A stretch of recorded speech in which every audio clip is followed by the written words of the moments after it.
જય શ્રી કૃષ્ણ. સર્વ વૈષ્ણવોને મારા ભગવત સ્મરણ. અજ્ઞાનતિમિરાન્ધસ્ય જ્ઞાનાંજનશલાકયા ચક્ષુરુન્મિલિतं મેન તસ્મૈ શ્રી ગુરવે નમઃ. શ્રી ગોવર્ધનનાથ કી જય. શ્યામ સુંદર શ્રી યમુને મહારાણી કી જય. શ્રી વલ્લભાધીશ કી જય. શ્રી ગોસાઈજી પરમ દયાલ કી જય.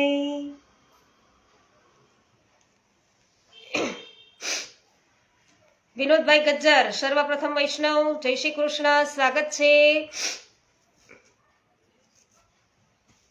પવનભાઈ સખિયા, જય શ્રી કૃષ્ણ, સ્વાગત છે આપનું પણ. મનીષાબેન અઘેરા, જય શ્રી કૃષ્ણ, સ્વાગત છે.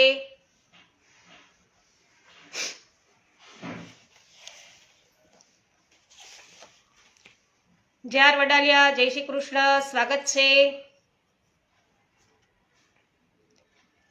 તો વૈષ્ણવો, આનંદના આવિષ્કારની અંદર આપણે આગળથી વધીએ તો આપણે જોયું કાલે એમબી કોઠિયા, જય શ્રી કૃષ્ણ, સ્વાગત છે,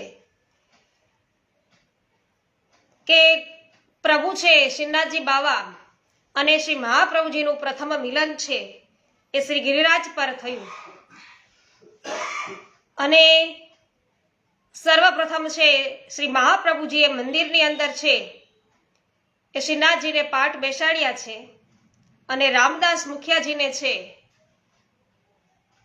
એ શ્રીનાથજી બાવાની સેવા સોંપી.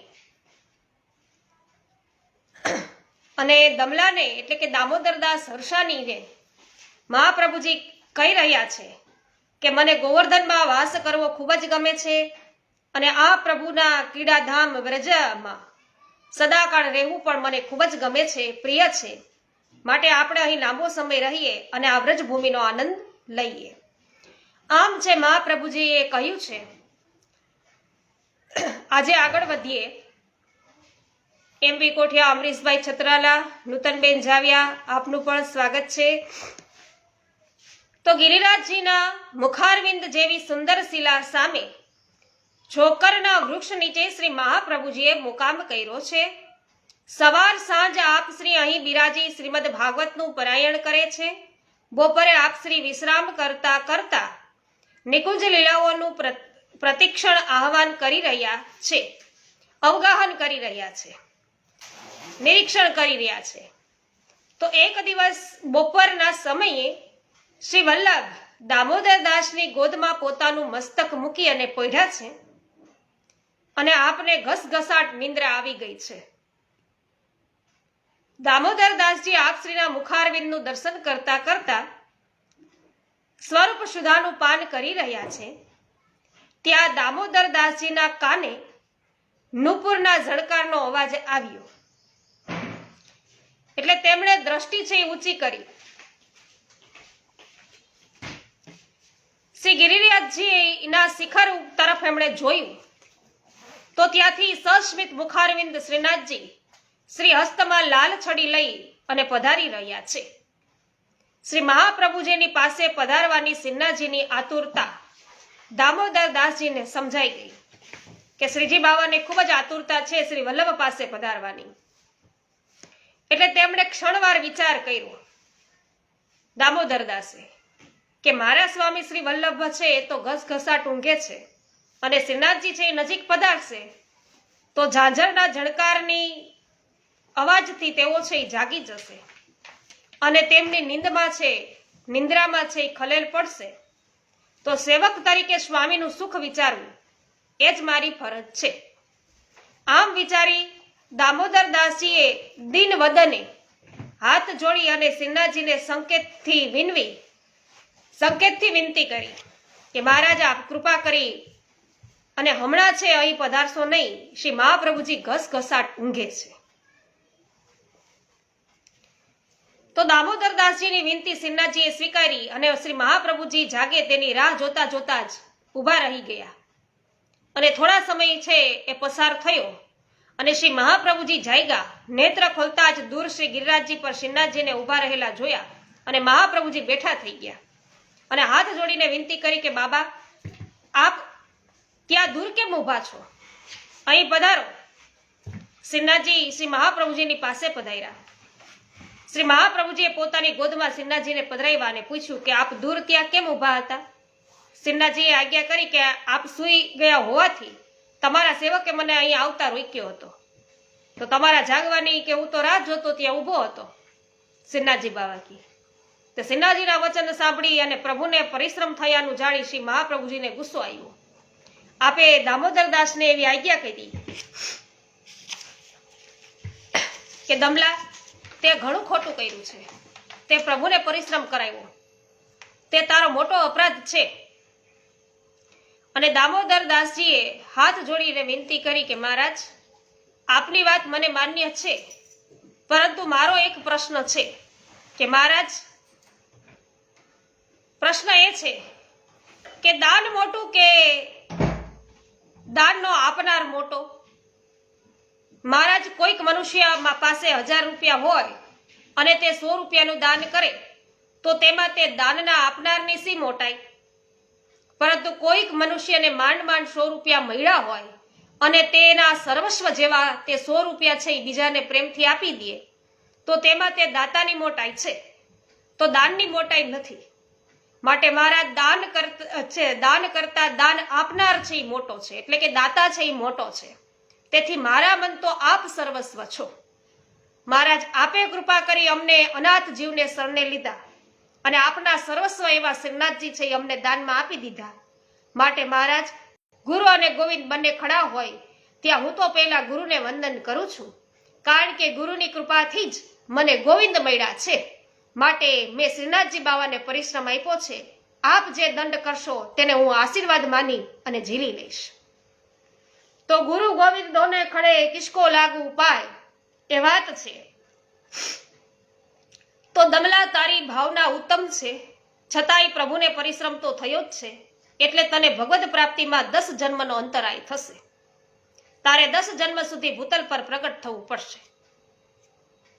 કૃપાનાથ, આપની આજ્ઞા હું શિરોધાર્ય કરું છું અને મને શ્રદ્ધા છે કે પ્રત્યેક જન્મમાં મને અનાથને સનાથ કરવા, શરણે લેવા આપ પણ ભૂતલ પર પધારશો જ.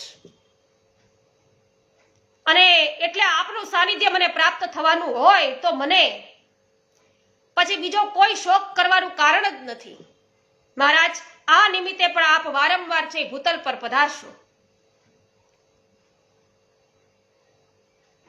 એટલે રહી ગયેલા અનેક જે દિવી જીવો છે બાકી રહી ગયેલા, એનો પણ આપ ઉદ્ધાર કરશો જ. અનેક જીવો છે એ આપના શરણે આવીને સનાથ થશે અને તેઓ શ્રી ગોપીજન વલ્લભને પામશે.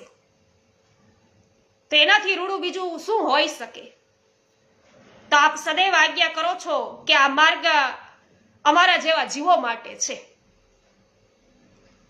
દામોદરદાસજીના વચન સાંભળી શ્રીનાથજી અને શ્રી મહાપ્રભુજી બંને છે ખૂબ જ પ્રસન્ન થયા. તો કેવું વૈષ્ણવ બનવું એ આ દામોદરદાસ છે વૈષ્ણવો, એના પરથી શીખીએ. સર્વપ્રથમ વૈષ્ણવ છે દામોદરદાસ. તો તેમની આવી દ્રઢ અનન્ય ગુરુ ભક્તિ જોઈ અને શ્રીનાથજીએ આજ્ઞા કરી કે શ્રી વલ્લભ, દામોદરદાસની ગુરુ ભક્તિ અને એની ગુરુ ભક્તિથી અને તેમની ભાવનાથી હું તો પ્રસન્ન થયો છું. માટે તમે દામોદરદાસજીને ઠપકો આપશો નહીં. દામોદરદાસને નિમિત્ત બનાવી શ્રી વલ્લભે વારંવાર છે ભૂતલ પર પધારવાનું સ્વીકાર્યું અને શાશ્વત સમય સુધી દેવી જીવોનો ઉદ્ધાર કરવા માટે આપ પ્રયત્નશીલ છે બની રહ્યા. તો એ દામોદરદાસ તો માત્ર નિમિત્ત બન્યા, પણ આપ વારંવાર ભૂતલ પર પધારી દેવી જીવોનો અંગીકાર કરવા ઈચ્છે છે.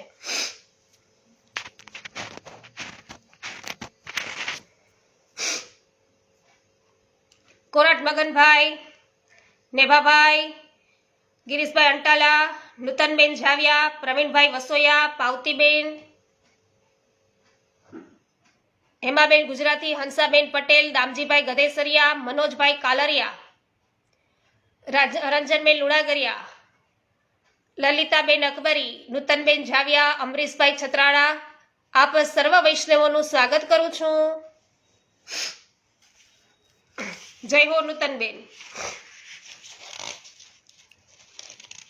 પ્રકરણ છે અહીંયા 20મું પૂર્ણ કરીએ છીએ વૈષ્ણવો અને 21મા પ્રકરણની અંદર આજે પ્રવેશ કરી લઈએ.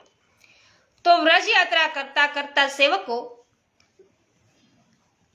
અને સાથે શ્રી વલ્લભ હવે કામવન પધાર્યા છે અને કામવનમાં 84 કુંડોમાં સ્નાન કરી અને શ્રી કુંડ ઉપર છે એ છોકરના વૃક્ષ નીચે બિરાજી શ્રીમદ ભાગવત સપ્તાહનો પ્રારંભ છે એ કર્યો છે અને ત્યાં કામવનના તીર્થ પુરોહિતે આવી અને શ્રી આચાર્યજીને વિનંતી કરી કે મહારાજ અહીં એક બ્રહ્મ રાક્ષસ રહે છે અને તે બધાને ખૂબ દુઃખ આપે છે, માટે મારી વિનંતી છે કે આપ અહીં રાતવાસો ન કરશો.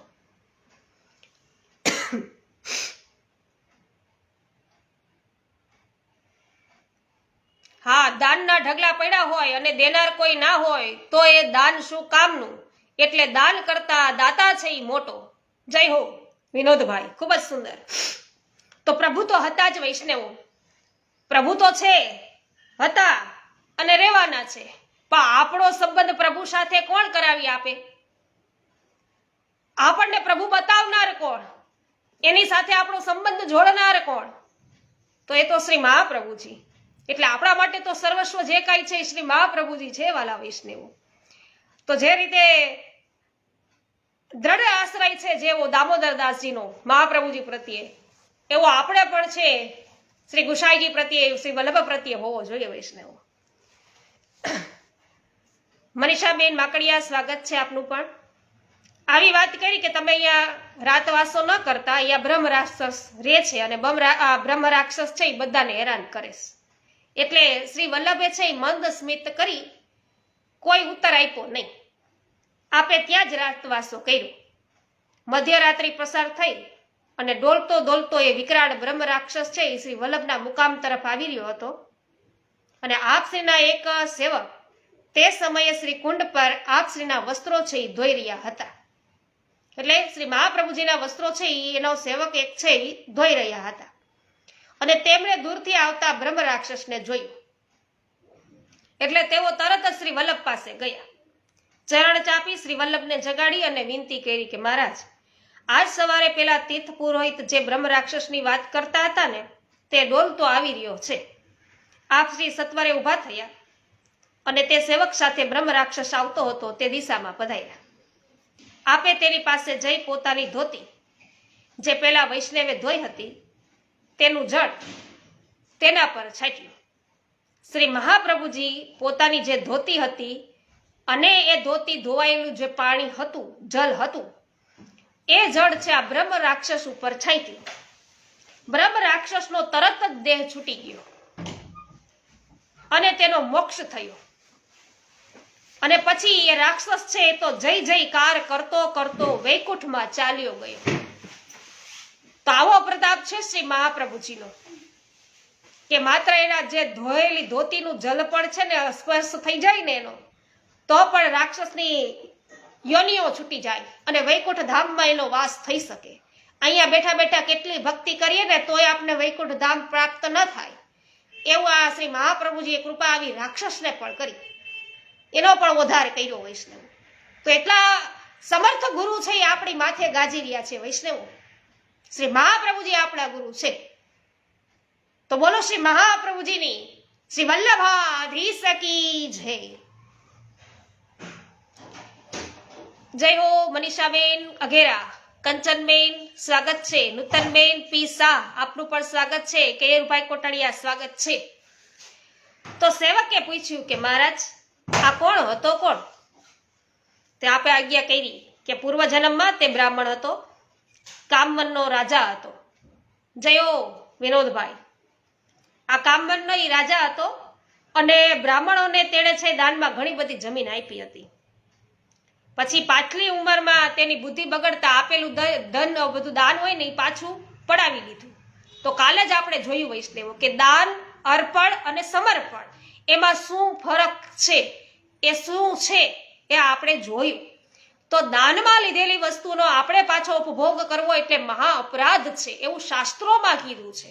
આની એવો અપરાધ કર્યો તો આપેલું દાન હતું પાછું પડાવી લીધું અને બ્રાહ્મણો ઘણા દુઃખી થયા અને તેને શાપ આપ્યો અને તેથી દેહ પડતા તે બ્રહ્મ રાક્ષસ બન્યો હતો. અને આજે તેનો ભગવત કૃપાથી ઉદ્ધાર થયો છે. આ સાંભળી પેલા સેવક બધા છે ઘણા બધા પ્રસન્ન થયા. જય હો હેમાબેન.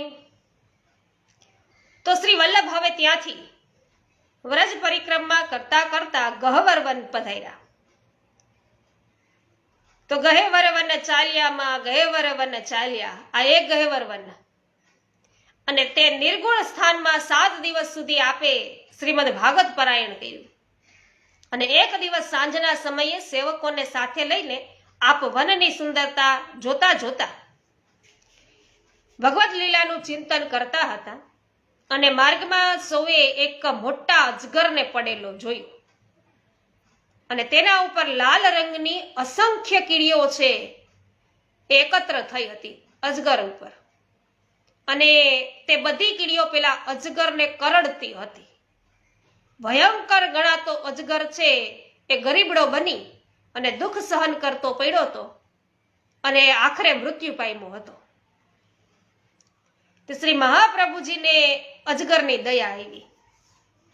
આપે પોતાનું ચરણોદક છે તેના ઉપર છાંટતા તેનો ઉદ્ધાર કર્યો. તો ચરણોદક છાંટ્યું, પ્રભુના ચરણ છે એમનું જલ છે, ચરણ ધોયેલું જલ હોય એ છાંટ્યું, અને એ અજગરનો પણ ઉદ્ધાર થયો. એટલે મહારાજ, આ અજગર કોણ હશે? તેણે આટલી બધી કીડીઓ કેમ કરડતી હશે?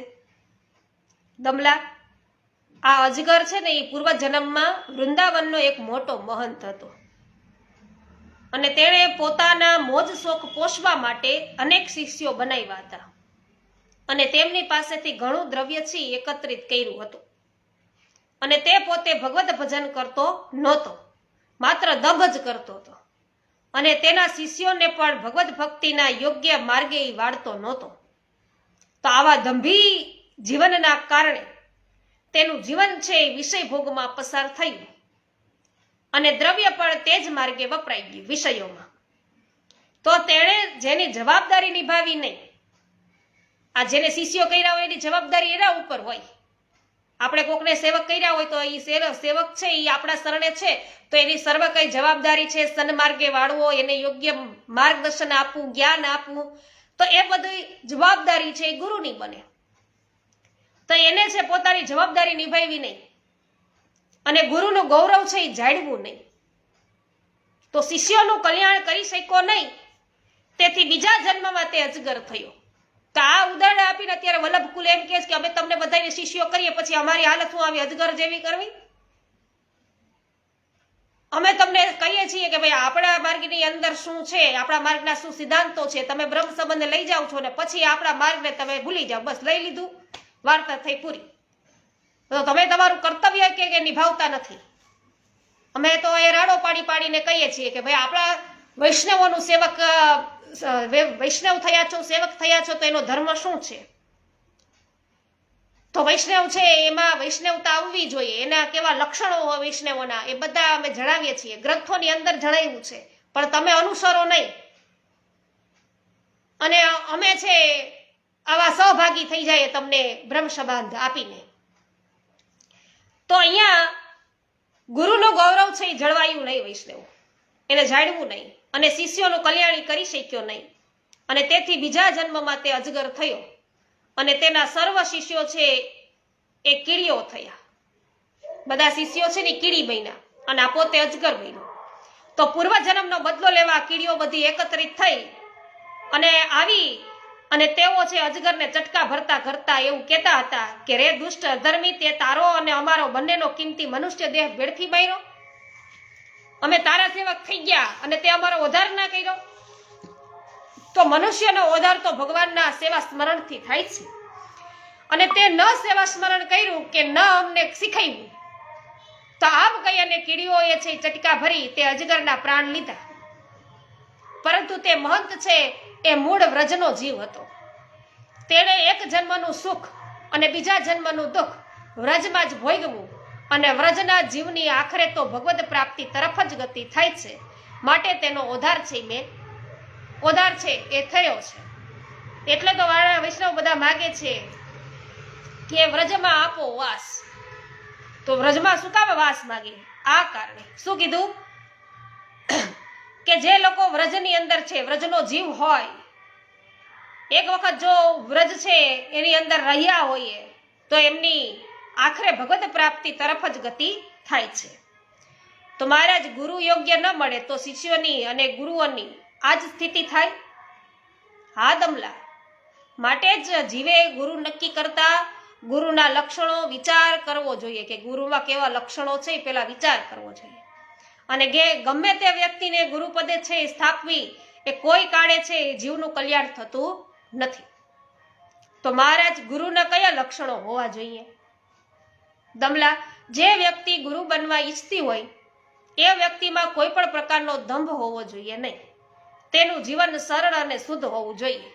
તે કૃપાળુ હોય, કોઈ પણ પ્રાણીનો દ્રોહ ન કરનાર હોય, સત્યરૂપી બળવાળો હોય, ઈર્ષા રહિત હોય અને સુખ દુઃખમાં સમાન હોય, મન વચન અને કર્મથી ભગવાનનો જ બનીને રહેતો હોય, ઇન્દ્રિયોને જીતનાર અને વિષય કે દ્રવ્યની આસક્તિથી રહિત હોય, તેને મન છે તેને માનની અપેક્ષા ન હોય, તો પોતાના શિષ્યોને કલ્યાણના માર્ગે લઈ જવાની ઝંખ ના હોય, તે જ્ઞાન પારંગત હોય, તેને શ્રી કૃષ્ણમાં અનન્ય પ્રેમ હોય, સદાકાળ શ્રી કૃષ્ણના સેવા સ્મરણ કરતો હોય, તે શ્રી ભાગવતનો ઉત્તમ એવો જ્ઞાતા હોય, આવા જ ગુરુ તેના શિષ્ય ઉપર છે પોતાના બોધની સચોટ છાપ પાડી શકે છે. જે જાતે આચરતો નથી તે બીજાઓ પાસે કેવી રીતે આચરણ કરાવી શકે? તો ગુરુના આવા લક્ષણો જોઈ અને જીવે ગુરુ છે એ કરવા જોઈએ. મહારાજ, આપે બતાવેલા ગુરુના આ લક્ષણો આપના સિવાય ભૂતલમાં, આ ભૂતલના કોઈ સામાન્ય મનુષ્યોમાં અમને જોવા મળતા નથી. બીજા બધા ગુરુઓ આ અજગરના જેવા જણાયા છે. તો અમારા તો હો ભાગ્ય છે કે અમને આપના જેવા સાક્ષાત પૂર્ણ પુરુષોત્તમ જ ગુરુ તરીકે પ્રાપ્ત થયા છે. બોલો શ્રી વલ્લભાધીશ કી જય. તો આપના વંશમાં પણ આપ જ પુનઃ પ્રગટ થવાના છો. શું કીધું? કે આપના વંશમાં પણ આપ જ પુનઃ પ્રગટ થવાના છો. એટલા માટે આપણે બોલીએ છીએ કે સમસ્ત વલ્લભ કુલ પરિવાર કી જય. એટલા માટે તો એટલે ગુરુ શોધવા જવાની ચિંતા અને મુશ્કેલી છે એ દેવી જીવોને પડશે નહીં. તો એટલે કહ્યું કે વૈષ્ણવો, છોટો બડો ન જાણીએ, ક્યાંય નાના મોટો આપણે જાણવાના નથી. બધા જ અગ્નિ સ્વરૂપ છે શ્રી વલ્લભ કુલની અંદર જે બાળકો છે બધા જ. તો આપે અમારા જેવા જીવો ઉપર આટલો બધો ઉપકાર કર્યો છે તો સૌ સેવકો ખૂબ જ પ્રસન્ન થયા અને તેમણે શ્રી વલ્લભનો જય ઘોષ કર્યો. JR વડાલિયા જય હો, પાવતીબેન જય હો, ગોપાલભાઈ ઘુમલિયા સ્વાગત છે, રંજનબેન જય હો, ઉષાબેન મોદી સ્વાગત છે, બિપિનભાઈ ડોબરિયા સ્વાગત છે, રમીલાબેન ગડિયા વાહ ભાઈ વાહ સ્વાગત છે, મહેન્દ્રભાઈ ટી કોરાટ સ્વાગત છે, જસવંતીબેન જાગાની જય હો સ્વાગત છે, હેમાબેન જય હો, જય હો ગોપાલભાઈ. શ્રી વલ્લભ હવે નંદગામ પધાર્યા છે અને પાન સરોવર પર આપનો મુકામ છે. તો અહીં આપે 6 મહિના સુધી મુકામ કર્યો હતો. એક દિવસ એક મોગલ સરદાર પોતાના ઘોડાને પાણી પાવા આ પાન સરોવરે આવ્યો અને પાણી પીતા ઘોડાના પેટમાં દર્દ થયું. તે ધરતી પર આળોટવા લાગ્યો અને થોડીક ક્ષણોમાં તેના પ્રાણ છૂટી ગયા, પરંતુ તેને મોક્ષ પ્રાપ્તિ થઈ. ચતુર્ભુજ સ્વરૂપ ધારણ કરી વૈકુંઠ લોક તરફ તેને શ્રી મહાપ્રભુજીની કૃપાથી અન્ય સેવકોએ પણ દિવ્ય દ્રષ્ટિથી જોયો. તો સૌ આશ્ચર્યચકિત થઈ ગયા. એટલે આ મોગલ સરદારે છે એ શ્રી મહાપ્રભુજી પાસે આવી અને ઘોડો ગુમાવ્યાનું દુઃખ છે એ વ્યક્ત કર્યું. એટલે આપે તેને આજ્ઞા કરી કે ભાઈ, તારા ઘોડાની સદગતિ થઈ છે અને તું પણ છે દેવી જીવ છે એટલે તારી પણ સદગતિ થશે. હવે બીજો જન્મ છે ગુજરાતમાં આવેલા જામનગર શહેરમાં એક મોચીને ત્યાં થશે અને ત્યારે મારા જ પુત્ર તારા ઉપર છે, એટલે મારો પુત્ર છે તારો ઉદ્ધાર કરશે, એટલે શ્રી ગુસાઈજી. તો જામનગરમાં એ મોચીને ત્યાં આ રાજા મોગલ છે બાદશાહ સરદાર એને જન્મ લેવાના છે. તો માટે તું ચિંતા કરીશ નહીં. તો તે મોગલ સરદાર છે એ શ્રી વલ્લભને પ્રણામ કરી અને પછી ત્યાંથી ચાલ્યો ગયો. તો વૈષ્ણવો, શ્રી વલ્લભ છે એ ભવિષ્ય પણ જાણનારા છે, ત્રિકાળ જ્ઞાની છે. એ પણ આ વાત ઉપરથી ખ્યાલ આવે ને કે આ જીવનું હવે શું થવાનું છે એ પણ ખબર છે, શું થયું છે જીવનું એ પણ ખબર છે. ભારતીબેન અડિયા, સ્વાગત છે.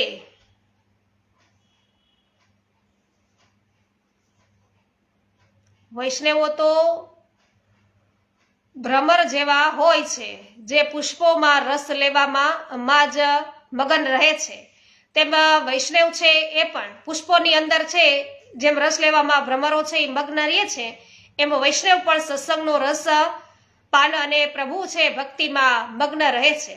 એટલે બધા તો તમે બધા અહીંયા ભગવદ વાર્તા સાંભળવા આવો છો. કાલે એક કમેન્ટ ન આવી આપણને વૈષ્ણવ કે ફેસબુક ઉપર ભગવદ વાર્તા ન હોય, તો બરાબર છે, એને કદાચ આ સ્ટેજ આ ક્ષેત્ર યોગ્ય ન લાગ્યું હોય. પણ વૈષ્ણવો ગમે એવો ક્ષેત્ર હોય ને, ગમે એવો કાળ દોષવાળી વસ્તુ હોય ને, પણ જ્યાં શ્રી વલ્લભના નામનું સ્મરણ થાય, જ્યાં શ્રી વલ્લભના નામનો ઉચ્ચાર થાય ને, ત્યાં તો સર્વ કંઈ પવિત્ર પવિત્ર થઈ જાય. તો આ કદાચ ફેસબુક છે એ એવું હોય ને, તો પણ જ્યાં ભગવદ વાર્તા થાય, જ્યાં પ્રભુના ગુણગાન થાય, જ્યાં યમરાણી મહારાણી માં છે એમનો આપણે અત્યારે યશોગાન ગાતા હોઈએ, જ્યાં શ્રી વલ્લભના નામનો ઉચ્ચાર કરતા હોય, તો એ બધું છે એ પવિત્ર થઈ જાય વૈષ્ણવ. તો પછી એ ફેસબુક હોય કે યુટ્યુબ હોય કે ગમે તે હોય, તો દરેક જગ્યાએ જ્યાં શ્રી મહાપ્રભુજીના નામનો ઉચ્ચારણ થાય છે, સર્વ કંઈ છે એ પવિત્ર બને. નરેશભાઈ હીરાની આપનું સ્વાગત છે. શામજીભાઈ, પમીબેન, પ્રિન્સભાઈ આપનું પણ સ્વાગત છે. તો હવે શ્રી વલ્લભ છે એ વૃંદાવન પધાર્યા. જો સાચી વાત છે, વિનોદભાઈ એમ કે છે, પાવતીબેન પણ જય હો, ખૂબ જ સરસ. તો શ્રી વલ્લભ છે એ હવે વૃંદાવન પધાર્યા છે અને બંસી ભટ્ટના રમણીય સ્થાનમાં છોકરના વૃક્ષ નીચે મુકામ કર્યો અને વૃંદાવનના બિલ્વ મંડળ આશ્રમમાંથી નરહરિ યતિ અને વેણા ભંડારી આપશ્રીના દર્શન કરવા આવ્યા. તે નરહરિ યતિનું ઉદાસ મન જોઈ આપે ઉદાસ થવાનું કારણ પૂછ્યું. તેમણે કહ્યું કે મહારાજ, યતિ બન્યા પછી પણ મારાથી ઘણા દોષ થયા છે, માટે હું ઉદાસ છું. તો આજે આપ યોગ્ય ગુરુ મને મળ્યા છો, માટે મને મારા દોષોનું પ્રાયશ્ચિત બતાવો.